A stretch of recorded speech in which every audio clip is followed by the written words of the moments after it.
날마다 쓰는 나의 신앙일기 TV 데일리 큐티 나무향기입니다. 오늘은 출애굽기 13장 1절에서 10절을 묵상하겠습니다. 여호와께서 모세에게 일러 이르시되 이스라엘 자손 중에서 사람이나 짐승을 막론하고 태에서 처음 난 모든 것은 다 거룩히 구별하여 내게 돌리라. 이는 내 것이니라 하시니라. 모세가 백성에게 이르되 너희는 애굽 곧 종되었던 집에서 나온 그날을 기념하여 유교병을 먹지 말라. 여호와께서 그 손의 권능으로 너희를 그곳에서 인도하여 내셨음이니라. 아비벌 이날에 너희가 나왔으니 여호와께서 너를 인도하여 가나안 사람과 헷 사람과 아모리 사람과 히윗 사람과 여부스 사람의 땅 곧 내게 주시려고 내 조상들에게 맹세하신 바 젖과 끓이 흐르는 땅에 이르게 하시거든 너는 이달에 이 예식을 지켜 이래 동안 무교병을 먹고 일곱째 날에는 여호와께 절기를 지키라. 이래 동안에는 무교병을 먹고 유교병을 내게 보이지 않게 하며 내 땅에서 누룩을 내게 보이지 아니하게 하라. 너는 그날에 내 아들에게 보여 이르기를 이 예식은 내가 애굽에서 나올 때 여호와께서 나를 위하여 행하신 일로 말미암음이라 하고 이것으로 내 손의 기호와 내 미간의 표를 삼고 여호와의 율법이 내 입에 있게 하라. 이는 여호와께서 강하신 손으로 너를 애굽에서 인도하여 내셨음이니 해마다 절기가 되면 이 규례를 지킬지니라. 무교절이란 본문 6절과 7절에서 말씀하고 있는 것처럼 7일 동안 누룩이 들어간 떡을 먹지 않고 누룩이 들어있지 않은 떡만 먹는 절기를 말합니다. 뿐만 아니라 이 7일 동안에는 누룩을 완전히 제하여 버려서 하나님께 보이지 않게 해야 했습니다. 누룩은 곰팡이류입니다. 그러므로 이스라엘 사람들이 무교절을 지키기 위해서는 온 집안에 곰팡이가 없도록 완전히 정결하게 청소해야 했습니다. 이스라엘 사람들은 매우 깨끗한 사람들입니다. 하나님께서 그들에게 주신 율법의 많은 부분이 이렇게 자신을 정결하게 하는 정결법입니다.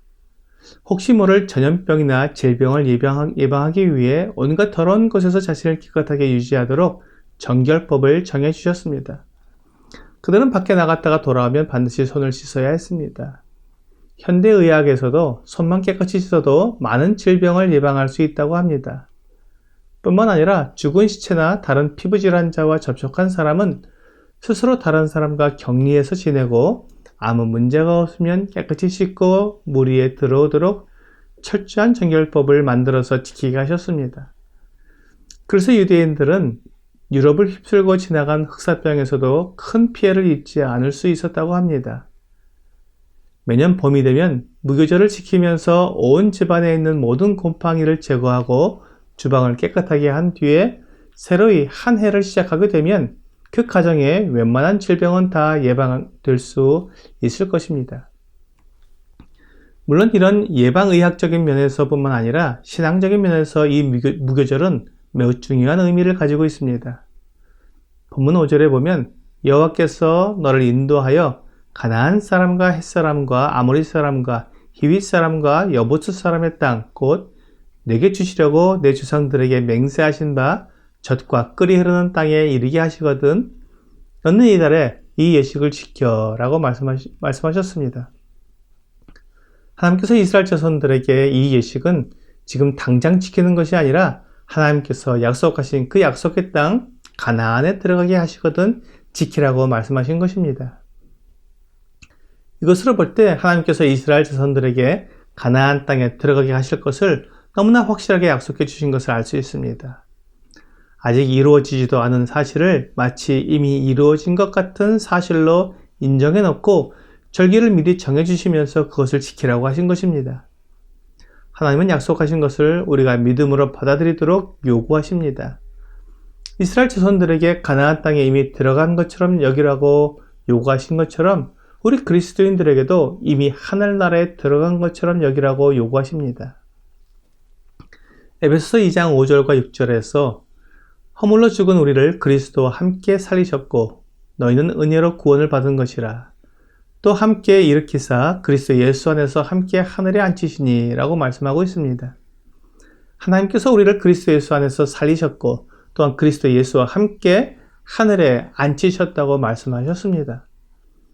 우리는 아직 이 세상에 살고 있지만 하나님은 우리가 이미 주 예수님과 함께 하늘에 앉은 사람들로 여기고 계십니다. 로마서 6장 11절에서는 이와 같이 너희도 너희 자신을 죄에 대하여는 죽은 자요 그리스도 예수 안에서 하나님께 대하여는 살아있는 자로 여길지어다 라고 말씀하고 있습니다. 우리는 아직 부활한 자들이 아니며 영원한 생명을 부여받은 것도 아니지만 마치 그렇게 부활한 자로 영원한 생명을 부여받은 자로 여기고 살아가라는 것입니다. 이것이 믿음입니다. 그리고 이 예식을 가나안 땅에 들어가 지키게 될 때 자녀들에게 이 예식에 대해 설명해 주라고 말씀하십니다. 이 예식은 애굽에서 나올 때 여호와께서 나를 위하여 행하신 일로 말미암은 것이라고 설명해 주라고 하십니다. 하나님은 이스라엘 자손들에게 그들이 가나안 땅에 들어갈 것을 분명히 약속해 주실 뿐만 아니라 그들의 자녀들도 그곳에서 이 예식을 지키도록 대대로 그 땅에서 살게 하시겠다는 약속을 하신 것입니다. 하나님은 나에게만 약속하신 것이 아니라 나의 자녀들에게도 약속을 하신 것입니다. 그렇습니다. 하나님의 분명한 약속은 나에게만 주어진 것이 아니라 나의 자녀들에게도 주어진 것이기에 그들도 나와 동일한 믿음으로 하나님 앞에서 살도록 그들에게도 하나님의 놀라운 능력과 은혜를 전해주어야 합니다. 이것이 믿음의 유산입니다. 우리가 자녀들에게 줄 수 있는 유산 중에서 가장 귀하고 영원한 유산은 바로 이 믿음의 유산입니다.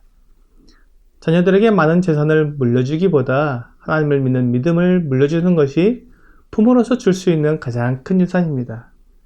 이것을 알고 믿고 행하는 것이 중요합니다. 하나님께서 주시는 영원한 생명을 가지게 도와주는 것이 우리의 자녀들에게 참된 생명을 주는 것이 됩니다. 오늘의 적용 질문을 보겠습니다. 나는 하나님의 약속은 틀림없이 이루어진다는 것을 믿고 있습니까? 우리가 하나님을 믿는다는 것은 하나님께서 약속하신 것을 정확히 이루신다는 것을 믿는 것입니다.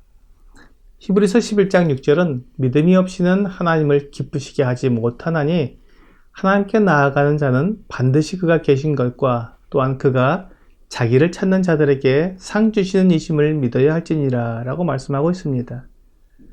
하나님께서 계시다면 하나님이 약속하신 모든 것을 그대로 이루시고 또한 그것을 믿고 행한 자들에게 상을 주시는 분이심을 믿을 수 있습니다. 이것이 하나님께 대한 우리가 가지는 믿음의 내용입니다. 오늘 하나님께서 살아계시기 때문에 하나님께서 우리에게 약속하신 모든 것이 그대로 이루어질 것을 믿음으로 약속된 상을 받는 여러분과 제가 되기를 주 예수님의 이름으로 기도합니다.